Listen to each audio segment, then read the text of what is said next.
socialistas pensamos que en realidad lo que está de fondo es si no se reactualiza la necesidad de luchar por la revolución socialista.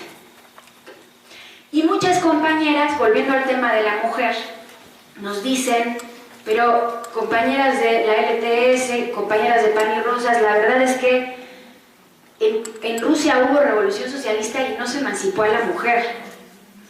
Y tienen razón.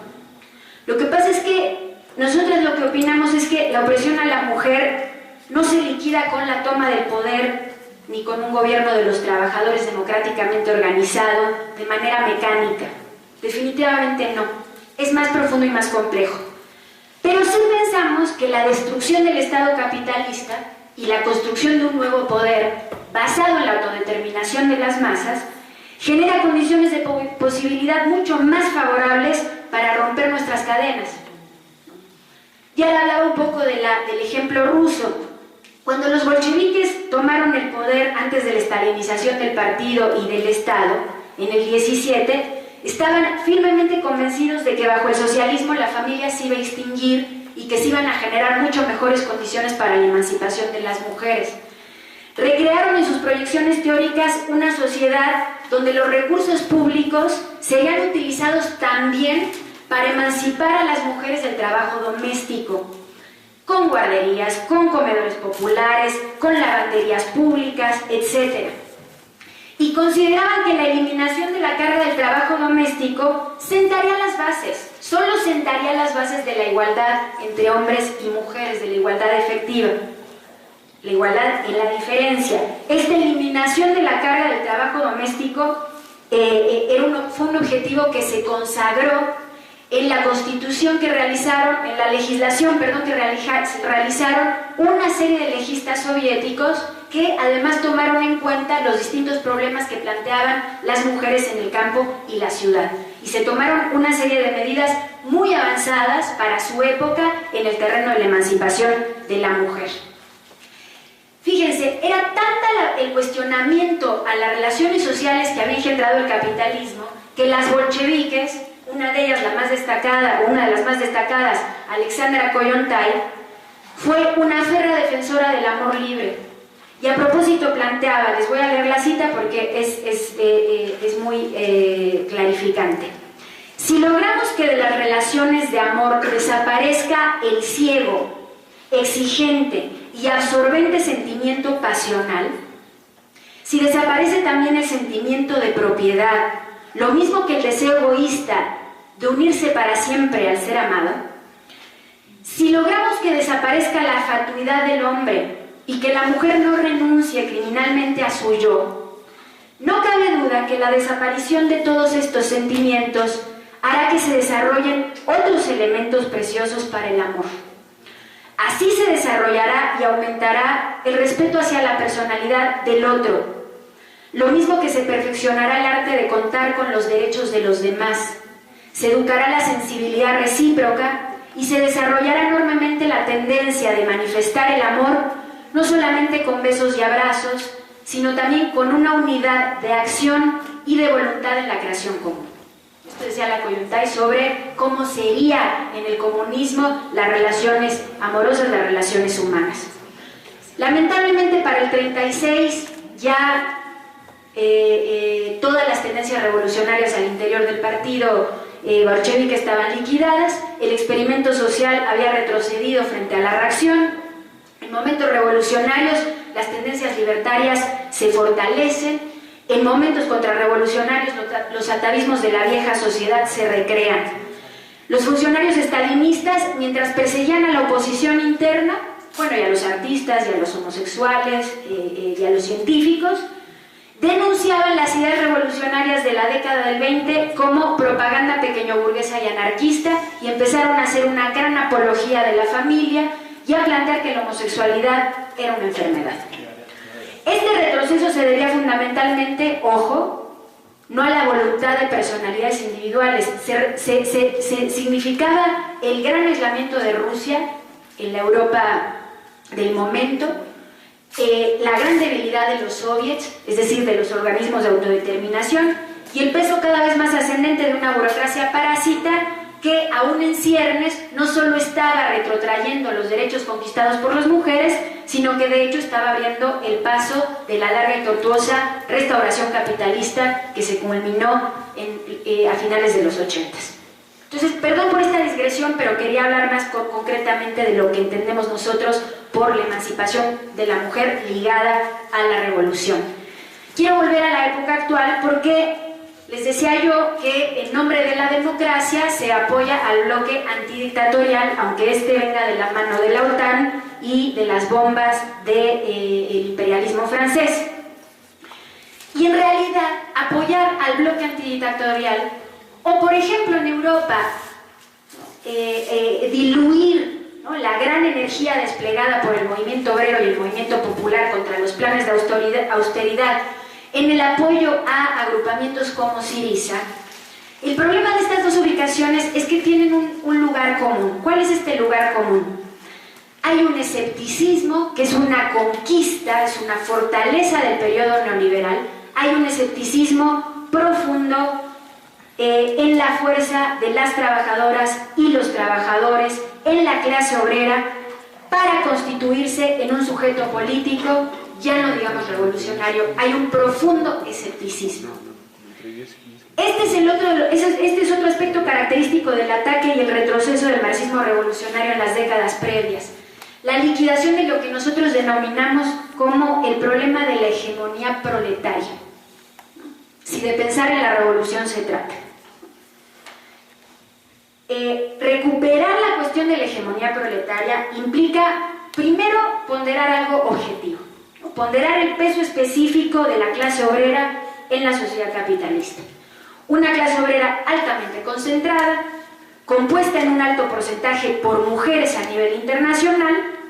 Estamos hablando de que en las últimas décadas 200 millones de mujeres, más o menos, se integraron a las filas de los asalariados. Una clase que produce toda la riqueza social y a la vez tiene la capacidad de paralizar la economía capitalista y desarticularla en su médula espinal. No solo en la industria, en la transformación, en la transportación de mercancías, en las comunicaciones, etcétera, etcétera. Pero esto es objetivo.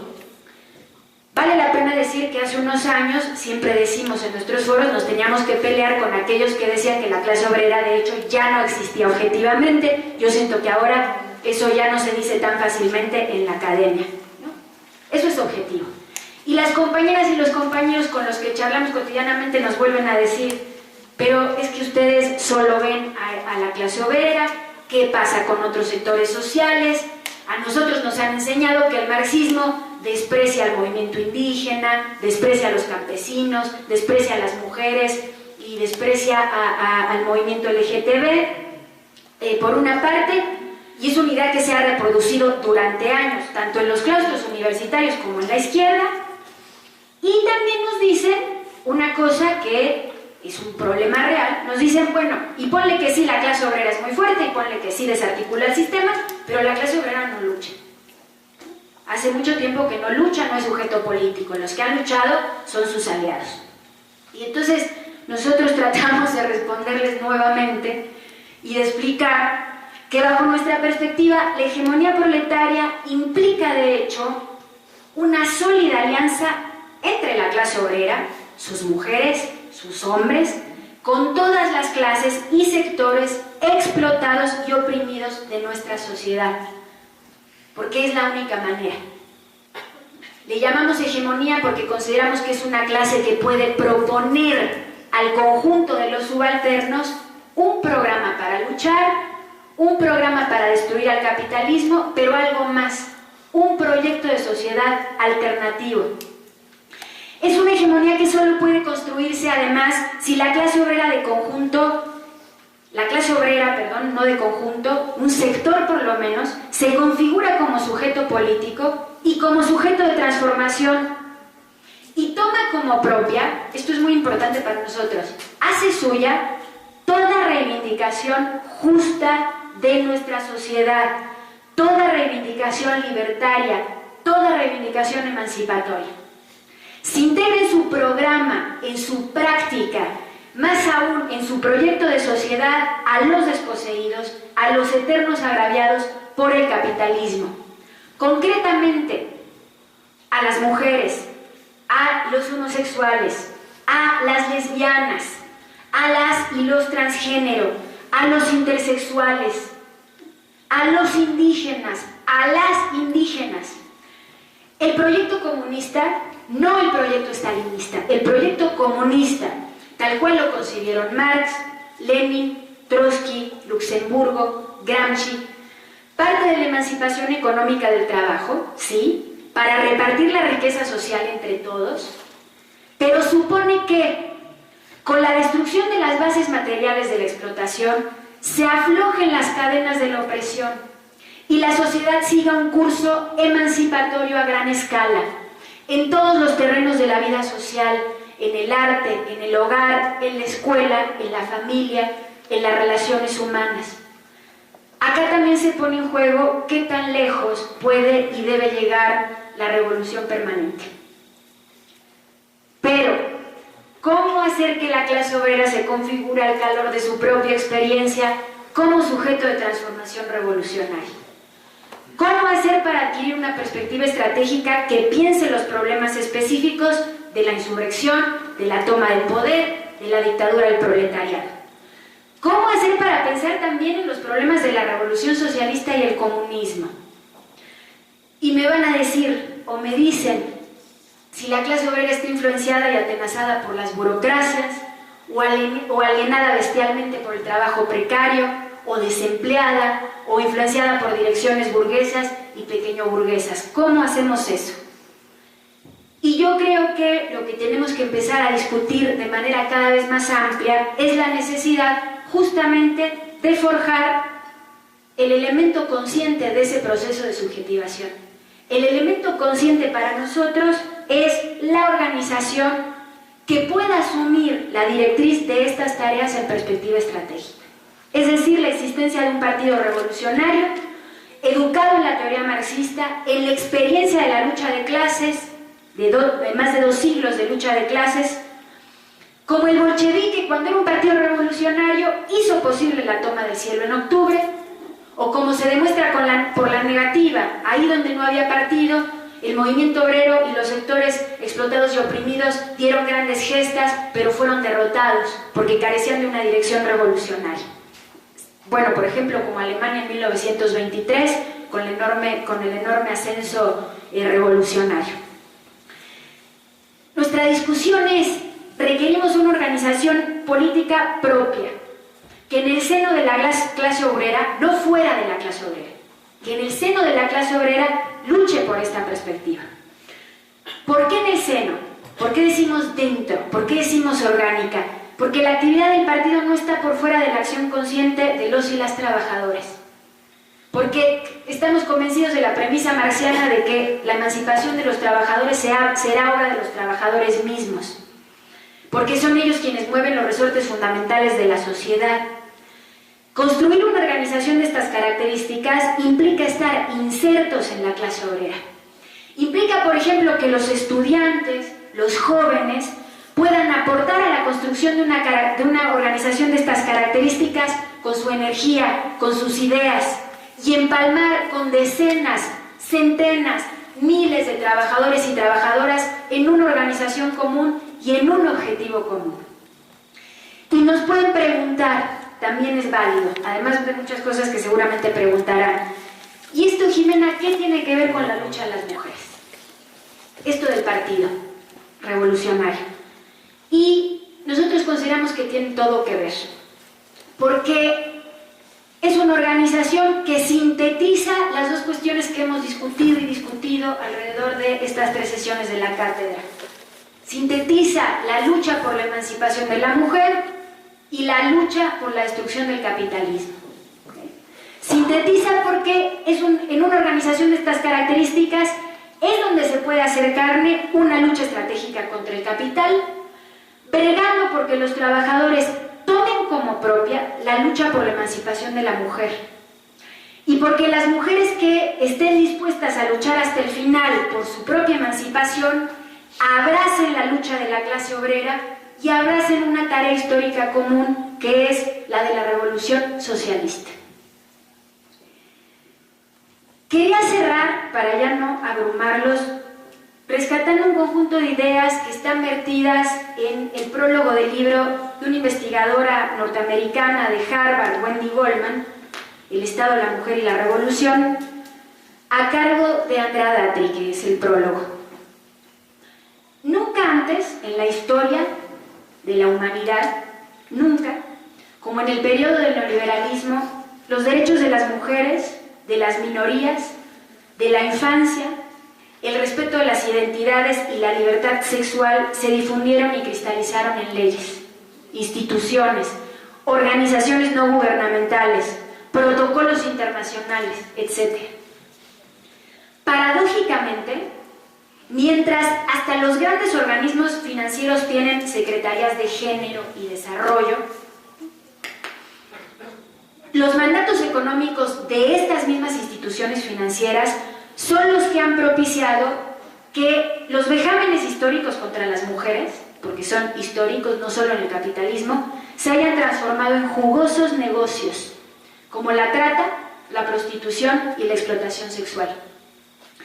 Proliferan en el mundo las campañas reaccionarias y fundamentalistas basadas en el puritanismo de una iglesia católica que agoniza y además está supurando pus. Mientras los llamamientos a la moralidad, mientras se desarrolla un mercado millonario destinado al goce ilimitado del individuo que pueda pagarlo y que implica la liquidación de los derechos de los otros. Se avanza en los derechos sancionados en leyes de los más desprotegidos y al mismo tiempo se recrea cotidianamente una infraestructura inmensa para violarlo sistemáticamente. Una infraestructura, por ejemplo, que se basa, en el caso mexicano, por poner un ejemplo, en un tren que se denomina coloquialmente La Bestia, que transporta millones de seres humanos al año, donde van mujeres y niñas que son reclutadas para para la trata, con nada más y nada menos que el arbitrio y la complacencia y la complicidad pues, del Instituto Nacional de Migración o de las policías fronterizas o de las policías de los estados. A eso nos referimos, ¿no? Se discuten nuevos modelos de las relaciones sociales, poliamor, la libertad sexual, etc., en algunos sectores, sin acabar con los prejuicios y las estructuras arcaicas, ¿no?, que permean la mayor parte de las conciencias y de la vida cotidiana de las masas en todo el mundo. Las campañas contra el abuso infantil conviven, ¿no?, con la liberación de las fronteras para el tráfico de niñas y niños de los países semicoloniales a las grandes metrópolis. Derechos igualitarios y respeto a la diversidad que integran a ciertos excluidos a la norma, mientras en los márgenes los que aún permanecen excluidos siguen siendo víctimas de feroces represiones institucionales y privadas. Hay mayor grado de libertad sexual para las mujeres, para algunas mujeres, y a su lado crece el comercio de la estética, el negocio de la prostitución masculina, el aliento del consumo infinito para la obtención de una imagen de perfección y eterna juventud. Sí hay más derechos civiles para los homosexuales, para algunos, y a su lado se multiplican los negocios que incentivan el turismo, el ocio y la diversión gay-friendly, basados precisamente en el mantenimiento del gueto. Tú te puedes besar con tu novio si pagas un crucero millonario a las Bahamas. No tenemos problema. Si hay más, por otra parte, como señala Daniel Ben-Said, un intelectual trotskista ya fallecido francés, en su libro Los Irreductibles, dice: la defensa de la diferencia se reduce entonces a una tolerancia liberal represiva, simple reverso proteccionista de los intereses de los consumidores por asociaciones de la homogeneización del mercado. Nosotros decimos, en este océano de individuos sin individualidad, ¿no?, en este océano de individuos sin individualidad, pero legitimado bajo el discurso de la individualidad, porque nos dicen a los marxistas que queremos liquidar la individualidad, y que el partido y la revolución y el socialismo liquida la individualidad, ¿no? Pero en realidad lo que hay es un océano de individuos sin individualidad, Las relaciones interpersonales se degradan para convertirse en una gran farsa, en la cual, como decía la misma Alexandra Kollontai, no hay más que la satisfacción del individualismo más grosero que caracteriza nuestra época. El de los sujetos, todos nosotros, que tratamos de huir de la soledad, haciéndonos creer mutuamente que somos el uno para el otro. Decía Alexandra Kollontai, la individualidad en su defecto de dos. La decisión de hacerse parte y construir una organización revolucionaria para nosotras las mujeres es la organización más libre, es la decisión, más libre que podemos tomar en el estado actual del capitalismo contemporáneo. Es la decisión más libertaria. Es la decisión de cuestionarlo todo y de transformarlo todo y destruir este sistema. Al servicio de esta perspectiva, creo yo, está puesta esta cátedra y por ello saludo nuevamente el entusiasmo y el esfuerzo que han puesto las compañeras de Pan y Rosas, porque, quiero terminar con esto, como decía León Trotsky, para cambiar las condiciones de vida debemos aprender a verlas con los ojos de las mujeres. Muchas gracias.